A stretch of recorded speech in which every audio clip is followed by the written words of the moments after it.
আসসালামু আলাইকুম। ওয়ালাইকুম আসসালাম। কেমন আছো তোমা? জি ভালো, আপনি? ভালো। তোমা, তুমি কি করছো? প্ল্যান করছি, মানে কিসের প্ল্যান? আগে সম্পূর্ণ হোক, সাকসেসফুল হলে আপনাকে জানাবো। সেদিন চলে যাবার পর তো ফোন দিলে না। মানে আমরা কিভাবে পৌঁছেছি, পথে কোনো অসুবিধা হয়েছে কি না ইত্যাদি জানাতে হতো, তাই না? আসলে অনেক দূর পথে জানি তো। বিমানে বসে দেখলাম আপনি দক্ষিণের জানালা খুলে অবাক দৃষ্টিতে তাকিয়ে আছেন আমাদের বেলকনির দিকে। আনমনে কী যেন ভাবছেন, তাই আপনাকে আর ডিস্টার্ব করতে চাইনি। তোমা, তুমি যে খুব দুষ্টু আছো সে তো আমি সেদিনই বুঝে গেছি। পাঙ্কু দাদুর ইডিয়েট সাহেবকে নিয়ে যে মজার কাণ্ড করলে তা দেখি। তোমা, তুমি সেদিন এসেছিলে, আমি খুব খুশি হয়েছি জানো। তোমাদের হয়তো আমরা সেভাবে আপ্যায়ন করতে পারিনি। তুমি মনে কিছু করনি তো? একেবারেই কমন প্রশ্ন মুখস্থ করেছেন ভাইয়া, এসব দিয়ে হবে না।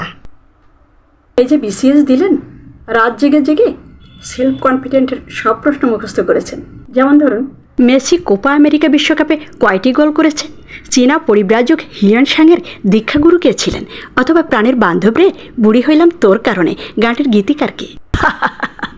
আসলে কি জানেন, এই জন্যই তো বিসিএসের প্রশ্ন ফাঁস হয়, আর তাই নিয়ে তুলকালাম কাণ্ড ঘটে যায়, হইচই পড়ে যায়। ধরুন, প্রশ্ন যদি এমন হতো, বাজারে দুধ, ডিম, মাছ, মাংস, সবজির দাম অনেক বেশি, তোমার কাছে পর্যাপ্ত টাকা নাই, কিভাবে ক্ষুধা নিবারণ করবে পুষ্টিমান বজায় রেখে?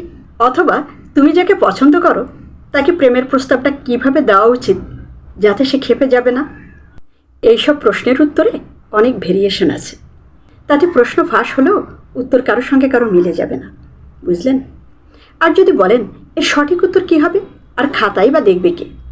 আমি বলবো অভিজ্ঞ প্রেমিক প্রেমিকারা, দুধ, ডিম, মাছ, মাংস, সবজি বিক্রেতারা ও পুষ্টিবিদরা মিলে আলাদা আলাদা নম্বর দিবেন, আর সেই সকল নম্বর অ্যাড করে যার বেশি হবে সেই গেইন। তাহলে তো আর প্রশ্ন ফাঁস হবে না, তাই না? আমার ভাইয়ের ছেলে সপ্তম শ্রেণীর ছাত্র। তার বাংলা বইয়ে একটি কবিতার প্রশ্ন ছিল এমন, বলতো কবি এই কবিতার সারমর্মে কী বলতে চেয়েছেন অথবা কী বোঝাতে চেয়েছেন? ও আমাকে বলে কি জানেন, ফুফি সেটা আমি কি করে বলবো, তোমরা কবিকে জিজ্ঞাসা করো।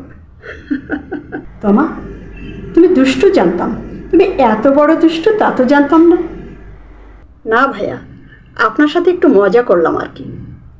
আর সেদিন আমাদের অসম্ভব ভালো লেগেছে, আমরা সবাই খুব খুশি হয়েছি, আনন্দও পেয়েছি। পাঙ্কু দাদু, গোগা মামা, খগা মামারা বাড়ি চলে গেছে, ভাইয়া ভাবি তো অনেক খুশি হয়েছে। তুমি আসলে অনেক ভাগ্যবতী। দোদুল ভাইয়া এবং দোলন চাপা ভাবির মতো ভাই এবং ভাবি তোমার আছে। হ্যাঁ, আর আপনিও কম নন, কারণ বুবুর মতো একজন বড় বোন আপনার আছে, তাই না? হ্যাঁ, ঠিক বলেছ। আসলে আমার বুবু খুব ভালো মানুষ। বোধহয় ভাইয়াই এসেছে বাজার থেকে। ঠিক আছে, ভালো থেকো, ফোন দিও। Thank you. দোলন চাপা, দোলন চাপা। হ্যাঁ রে, তুমি যে একেবারেই ভিজে গেছো। তমা, তোয়ালে দাও, দেখো তোমার ভাইয়া কেমন কাক ভেজা ভিজেছে। জানো দোলন চাপা, আমি যখন বৃষ্টিতে ভিজে ভিজে রিক্সার জন্য অপেক্ষা করছি, তখন খন্দকার এন্টারপ্রাইজের মালিক জামিল খন্দকার ভাইয়ের ছেলে শোভন আমাকে বলছে, ভাইয়া এই রেইনকোটটা পরে আমার বাইকে বসেন, আপনাকে পৌঁছে দিয়ে আসি। আমি বললাম, তুমি আমাকে ভাইয়া কেন বলছো? তোমার বাবা তো আমাকে ভাই বলে ডাকে। ও বলে কি জানো, আপনার কি এমন বয়স হয়েছে যে আঙ্কেল বলবো? আমি বললাম, রেইনকোটটা আমাকে দিলে তুমি ভিজে যাবা। আমি রিক্সা পেয়ে চলে এলাম। যাও, তুমি একেবারে গোসল করে নাও। ভাবি শোনো, খন্দকার সাহেবের ছেলে শোভন একটা বেয়াদব। আমি বেশ কিছুদিন ধরে লক্ষ্য করছি। ইউনিভার্সিটিতে যাওয়ার পথে সে বাইক নিয়ে আমাকে অনুসরণ করে, সাথে আরও 2-1 থাকে। এরপর যদি অমন করে না, আমি সোজা নেমে বলবো, দেখো বাবু, বাইক নিয়ে যে খেলাটা খেলছো সেটা কিন্তু ঠিক না, পরে অ্যাক্সিডেন্ট করতে পারো, এমনটা আর করবা না। বুঝেছো ভাবি, ওর সাহস কত? আমি কি স্কুল বা কলেজে পড়ি নাকি? আমি ইউনিভার্সিটিতে পড়ি। ওর মতো পোলাপান আমার সাথে ফাজলামো করতে আসে। তাই তুমি তো আমাকে আগে বলোনি। না মানে, তোমাদের বলে বাড়তি কোনো দুশ্চিন্তায় ফেলতে চাইনি ভাবি। ওকে আমি নিজেই সায়স্তা করব। না, তুমি কিছু বলবা না, যা বলবার আমি বলবো। খন্দকার ভাবির সাথে আমার সম্পর্কটা কিন্তু অনেক ভালো। দেখবা তোমাকে আর কিছু বলবে না। আসলে একটা পরিবারে কাঙ্ক্ষিত অনাকাঙ্ক্ষিত অনেক কিছুই ঘটতে পারে। আমাদের উচিত সেটাকে ঠান্ডা মাথায় বুদ্ধিমত্তার সাথে মোকাবেলা করা, যাতে উটকো কোনো ঝামেলায় জড়াতে না হয়। দেখো, কেউ না জেনে স্বপ্ন দেখতেই পারে, সেটা অপরাধ না।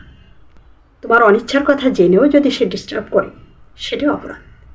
সংসার এমনই একটি মেলবন্ধনের জায়গা, যেখানে প্রত্যেকের ভালো মন্দ, সুবিধা অসুবিধা শেয়ার করতে না পারলে এবং ঠান্ডা মাথায় সলিউশন করতে না পারলে পুরো পরিবারটাই বিপদের সম্মুখীন হয়। তাই আমাদের সবসময় বুঝে শুনে সিদ্ধান্ত নিতে হবে।